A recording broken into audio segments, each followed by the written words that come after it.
بسم اللہ الرحمن الرحیم۔ السلام علیکم دوستو، آج کی اس ویڈیو میں آپ دوستوں کے ساتھ ایک بڑی اہم بیماری کے حوالے سے ڈسکس کرنے جا رہا ہوں، جو کہ پٹھوں کا کھچاؤ اور اسی طرح سے جبڑوں کے کھچاؤ کے متعلق ہے۔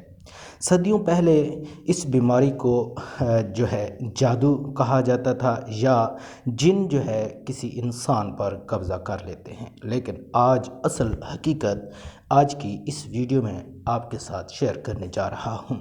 آپ دوست اگر ہمارے چینل پر نئے ہیں تو چینل کو سبسکرائب ضرور کر لیں۔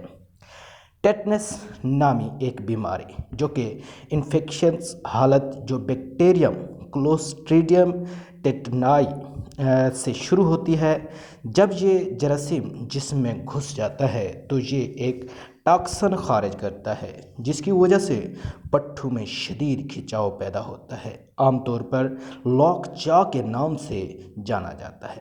تشنج اکثر گردن اور جبڑے کے پٹھوں میں سختی کے باعث بنتا ہے، جس سے منہ کھولنا یا نگلنا مشکل ہو جاتا ہے۔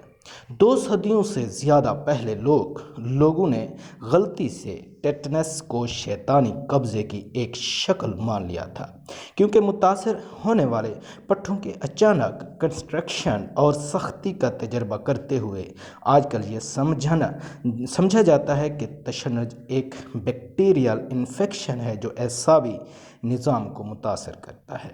اس بیماری سے وابستہ مخصوص پوسچر اور اوپسیتھوٹیس کہا جاتا ہے۔ ماضی میں کئی ایسے امراض تھے جن کو جن بھوت یا جادو ٹونے سے وابستہ کیا جاتا تھا اور مریض کا علاج کیا جاتا۔ اب اس سے مزید ہم توہم پرستی اور ظلم پرستی کی طرف بھی جاتے ہیں۔ ذرا سوچنے کی بات ہے، مریض جس کو ہمدردی اور علاج کی ضرورت ہوتی ہے، اس پر تکلیف اور درد کو مزید بڑھانا کتنا بڑا جرم ہے۔ اس بیماری کا علاج کیا جائے۔